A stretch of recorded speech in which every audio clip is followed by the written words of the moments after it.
A walk in Amnesia. That morning, my wife and I said our usual goodbyes. She left her second cup of tea, and she followed me to the front door. She did this every day. She took from my coat a hair which was not there, and she told me to be careful. She always did this. I closed the door, and she went back to her tea. I am a lawyer, and I work very hard. My friend, Dr. Volney, told me not to work so hard. "You'll be ill," he said. "A lot of people who work too hard get very tired, and suddenly they forget who they are. They can't remember anything. It's called amnesia. You need a change and a rest." "But I do rest," I replied. "On Thursday nights, my wife and I play a game of cards, and on Sundays she reads me her weekly letter from her mother." That morning, when I was walking to work, I thought about Dr. Volney's words. I was feeling very well, and pleased with life. When I woke up, I was on a train, and feeling very uncomfortable after a long sleep. I sat back in my seat, and I tried to think. After a long time, I said to myself, "I must have a name." I looked in my pockets. No letter, no papers, nothing with my name on. But I found $3,000. I must be someone, I thought. The train was crowded with men who were all very friendly. One of them came and sat next to me. "Hi, my name's R.P. Boulder, Boulder & Son from Missouri.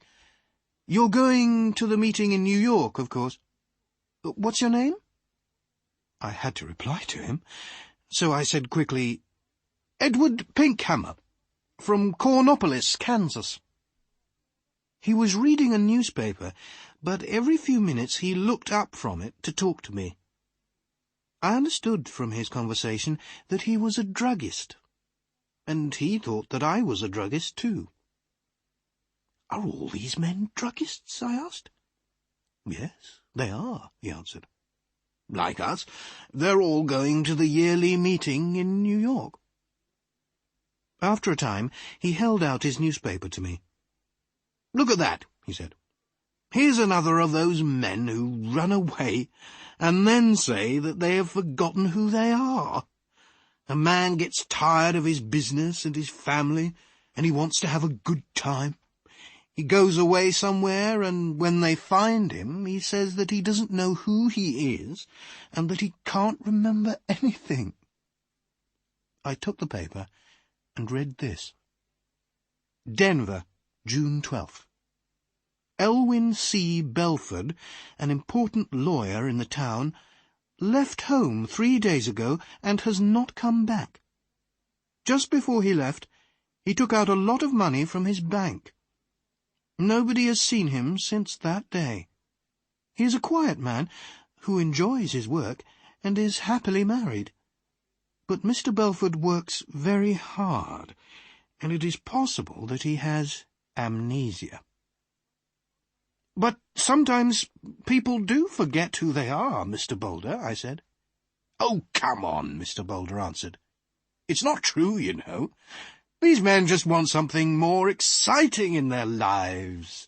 Another woman, perhaps. Something different." We arrived in New York at about 10 o'clock at night. I took a taxi to a hotel, and I wrote the name Edward Pinkhammer in the hotel book. Suddenly, I felt wild and happy. I was free. A man without a name can do anything. The young man behind the desk at the hotel looked at me a little strangely. I had no suitcase. "I'm here for the druggists' meeting," I said. My suitcase is lost." I took out some money and gave it to him. The next day I bought a suitcase and some clothes, and I began to live the life of Edward Pinkhammer. I didn't try to remember who or what I was.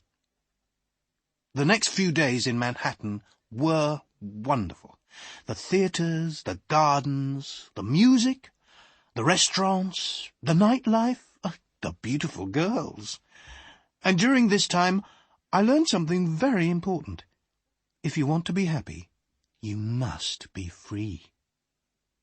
Sometimes I went to quiet, expensive restaurants with soft music. Sometimes I went on the river in boats full of noisy young men and their girlfriends. And then there was Broadway with its theatres and bright lights. One afternoon, I was going back into my hotel when a fat man came and stood in front of me. "Hello, Belford!" he cried loudly. "What are you doing in New York? Is Mrs. B with you?" "I'm sorry, but you're making a mistake, sir," I said coldly. "My name is Pinkhammer. Please excuse me." The man moved away in surprise, and I walked over to the desk. Behind me, the man said something about a telephone. "Give me my bill," I said to the man behind the desk, "and bring down my suitcase in half an hour." That afternoon, I moved to a quiet little hotel on Fifth Avenue. One afternoon, in one of my favourite restaurants on Broadway, I was going to my table when somebody pulled my arm. "Mr. Belford!" a sweet voice cried. I turned quickly and saw a woman who was sitting alone. She was about 30, and she had very beautiful eyes. "How can you walk past me like that?" she said. "Didn't you know me?" I sat down at her table. Her hair was a beautiful red-gold colour. "Are you sure you know me?" I asked. "No," she smiled. "I never really knew you." "Well, my name is Edward Pinkhammer," I said, "and I'm from Kansas." "So you haven't brought Mrs. Belford with you, then?" she said, and she laughed. "You haven't changed much in 15 years, Elwyn." Her wonderful eyes looked carefully at my face. "No," she said quietly. "You haven't forgotten. I told you that you could never forget." "I'm sorry," I answered, "but that's the trouble. I have forgotten. I've forgotten everything." She laughed. "Did you know that I married 6 months after you did? It was in all the newspapers." She was silent for a minute. Then she looked up at me again. "Tell me one thing, Elwyn," she said softly. "Since that night, 15 years ago, can you touch, smell, or look at white roses and not think of me?" "I can only say that I don't remember any of this," I said carefully. "I'm very sorry." I tried to look away from her. She smiled and stood up to leave. Then she held out her hand to me, and I took it for a second. "Oh, yes, you remember," she said, with a sweet, unhappy smile. "Goodbye, Elwyn Belford." That night I went to the theatre, and when I returned to my hotel, a quiet man in dark clothes was waiting for me. "Mr. Pinkhammer," he said, "can I speak with you for a minute? There's a room here." I followed him into a small room. A man and a woman were there. The woman was still beautiful, but her face was unhappy and tired. I liked everything about her. The man, who was about 40, came to meet me. "Belford," he said, "I'm happy to see you again. I told you that you were working too hard. Now you can come home with us. You'll soon be all right." "My name," I said, "is Edward Pinkhammer. I've never seen you before in my life." The woman cried out, "Oh, Elwyn! Elwyn! I'm your wife!" She put her arms around me, but I pushed them away. "Oh, Dr. Volney, what is the matter with him?" the woman cried. "Go to your room," the doctor said to her. "You'll soon be well again." The woman left, and so did the man in the dark clothes. The man, who was a doctor, turned to me and said quietly, "Listen, your name is not Edward Pinkhammer." "I know that," I replied, "but a man must have a name." "Why not Pinkhammer?" "Your name," the doctor said, "is Elwyn Belford. You are one of the best lawyers in Denver, and that woman is your wife." "She's a very fine woman," I said, after a minute. "I love the colour of her hair." "She's a very good wife," the doctor replied. "When you left 2 weeks ago, she was very unhappy.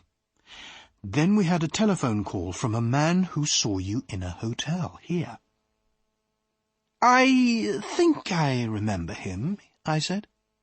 "He called me Belford. Excuse me, but who are you?" "I'm Bobby Volney. I've been your friend for 20 years and your doctor for 15 years. Elwyn, try to remember." "You say you're a doctor," I said. "How can I get better? Does amnesia go slowly or suddenly?" "Sometimes slowly, sometimes suddenly." "Will you help me, Dr. Volney?" I asked. "Old friend," he said, "I'll do everything possible." "Very well. And if you're my doctor, you can't tell anybody what I say?" "Of course not," Dr. Volney answered. I stood up. There were some white roses on the table.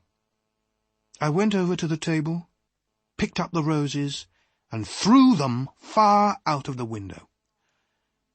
Then I sat down again. "I think it will be best, Bobby," I said, "to get better suddenly. I'm a little tired of it all now. Go and bring my wife Marion in now." "But, oh, Doctor," I said with a happy smile. "Oh, my good old friend. It was wonderful."